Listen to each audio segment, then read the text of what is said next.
Hi viewers, welcome to Aishwarya Explains channel. இன்னைக்கு economics unit 1 detail 4 படிக்கலாம். Explain the following economic policies. Economic பாலிசிஸ்னா பொருளாதார கொள்கைகள். பாலிசினா கொள்கை. Plans and actions to manage something. இந்த கொஷின்ல ஸ்பெசிஃபிக்கா இந்த 3 பாலிசி பத்தி தான் படிக்க போறோம். Agricultural policy, industrial policy and new economic policy. நம்ம சேனலுக்கு இன்னும் சப்ஸ்கிரைப் பண்ணலைன்னா சப்ஸ்கிரைப் பண்ணிடுங்க. உங்க புக்ல பேஜ் 299ல இந்த ஆன்சர் இருக்கு. Agricultural policy is the set of government decisions and actions relating to domestic agriculture and imports of foreign agricultural products.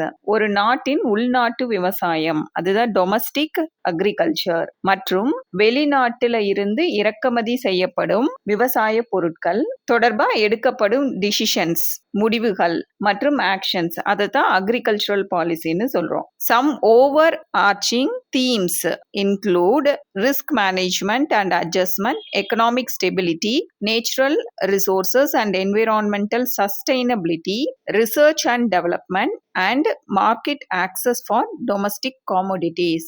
Some overarching themes na சில முக்கிய நோக்கங்கள். ரிஸ்க் மேனேஜ்மெண்ட் அண்ட் அட்ஜஸ்ட்மெண்ட், வறட்சி மற்றும் ஃப்ளட், பூச்சி தாக்குதல், இந்த மாதிரி அபாயங்களை சமாளிக்க விவசாயிங்களுக்கு உதவுறது. எப்படி உதவுறாங்க? Financial help and then insurance, இதெல்லாம் ப்ரொவைட் பண்ணி உதவுறாங்க. எக்கனாமிக் ஸ்டெபிலிட்டி அப்படின்னா providing compensation during situations like flood. For example, இப்போ ஃப்ளட் வந்துச்சுன்னா பயிர்கள்லாம் அழிஞ்சிடும், அப்போ அவங்களுக்கு வருமானம் இருக்காது. ஸோ அந்த சிச்சுவேஷன்ல இழப்பீடுகள் கொடுத்து அவங்களுக்கு ஒரு வருமானம் இருக்க மாதிரி அரேஞ்ச்மெண்ட் பண்ணுவாங்க. Natural resources and environment sustainability.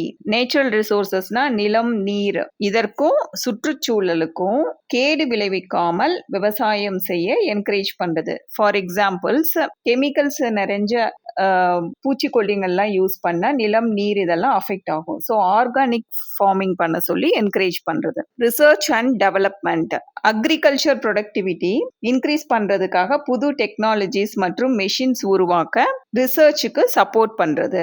Market access for domestic காமோடிட்டிஸ்னா உள்நாட்டு விவசாய பொருட்கள். ஸோ உள்நாட்டு விவசாய பொருட்களுக்கு லோக்கல் மற்றும் ஃபாரின் மார்க்கெட்ல விற்கிறதுக்கு உதவுறது. இதெல்லாம் தான் அக்ரிகல்ச்சரல் பாலிசிஸ் உடைய முக்கியமான கொள்கைகள்.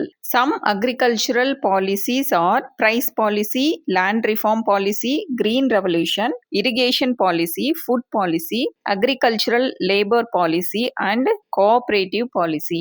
இந்த கொள்கைகளுக்காக உருவாக்கப்பட்ட முக்கியமான பாலிசிஸ் இதெல்லாம். பிரைஸ் பாலிசினா மினிமம் ஒரு பர்டிகுலர் பிரைஸ் ஒரு ப்ராடக்ட்க்கு ஃபிக்ஸ் பண்றது. ரொம்ப குறைவான விலைக்கு ஒரு பொருளை விற்ற விவசாயிங்களுக்கு அது நஷ்டமாயிடும். அதனால ஒரு பர்டிகுலர் பிரைஸை லோயஸ்ட் பிரைஸா செட் பண்றது தான் பிரைஸ் பாலிசி.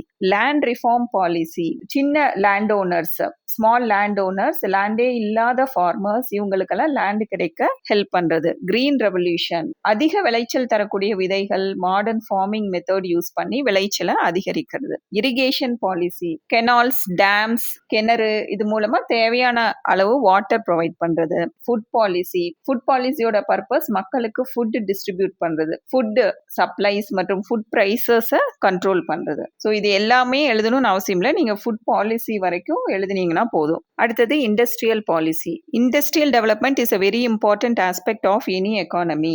இண்டஸ்ட்ரியல் டெவலப்மெண்ட்னா growth and expansion of industries in a country. ஒரு நாட்டின் பொருளாதார வளர்ச்சியின் மிகவும் முக்கியமான அம்சம் இது industrial development. It creates employment, promotes research and development, leads to modernization and ultimately makes the economy self-sufficient.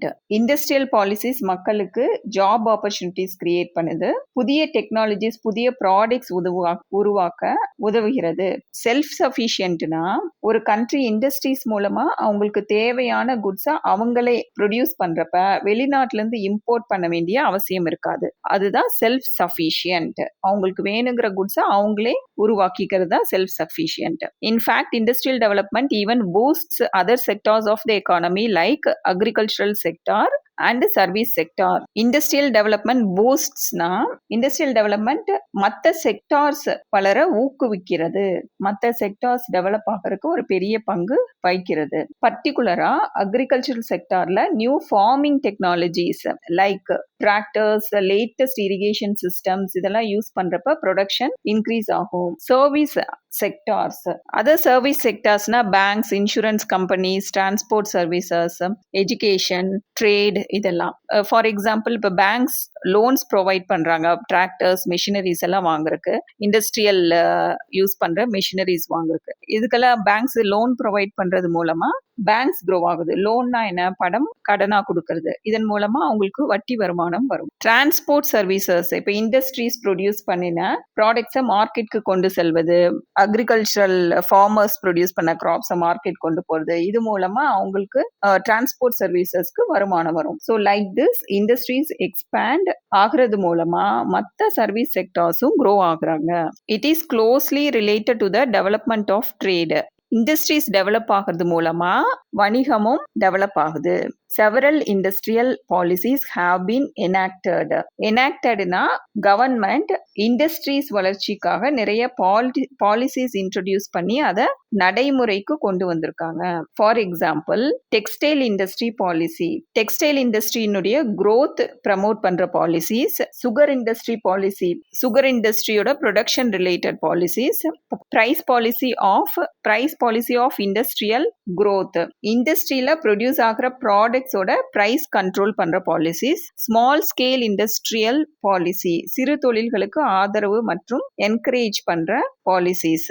And industrial labour policy, தொழிலாளர்கள், லேபர்னா தொழிலாளர்கள், அவங்களுக்கு நியாயமான ஊதியம், நல்ல ஒர்க்கிங் கண்டிஷன்ஸ் இதெல்லாம் என்ஷூர் பண்ற பாலிசிஸ். இதெல்லாம் some examples of industrial development. அடுத்தது நியூ எக்கனாமிக் பாலிசி. இதுல ஒரு வேர்ட் இங்க மிஸ் ஆகுது, அதை நீங்க எழுதிக்கோங்க. Undergone policy reforms, REFORMS. The economy of India had undergone policy reforms in the beginning of the 1990s. Early 1990sல இந்திய எக்கனாமிக் பாலிசிஸ்ல சீர்திருத்தங்கள் கொண்டு வந்தாங்க. This new model of economic reforms is commonly known as LPG, known as liberalization, privatization and globalization. இந்த new economic ரிஃபார்மை ஷார்ட்டா LPG அப்படின்னு refer பண்றோம். LPG liberalization means reducing government controls and restrictions on businesses. தொழில்களுக்கு அதிக சுதந்திரம் வழங்கப்பட்டது. ஒரு நிறுவனம் தொழில் தொடங்க விரிவுபடுத்த முதல்ல நிறைய கட்டுப்பாடுகள் இருந்துச்சு. நியூ எக்கனாமிக் பாலிசில அந்த கட்டுப்பாடுகள் எல்லாம் குறைக்கப்பட்டு நிறைய ஃப்ரீடம் கொடுத்தாங்க. பிரைவேட்டைசேஷன், ஏர்லியர் சில செக்டார்ஸ் தான் பிரைவேட் கம்பெனிஸ் கண்ட்ரோல்ல இருந்துச்சு. Most of the sectors government கண்ட்ரோல்ல தான் இருந்துச்சு.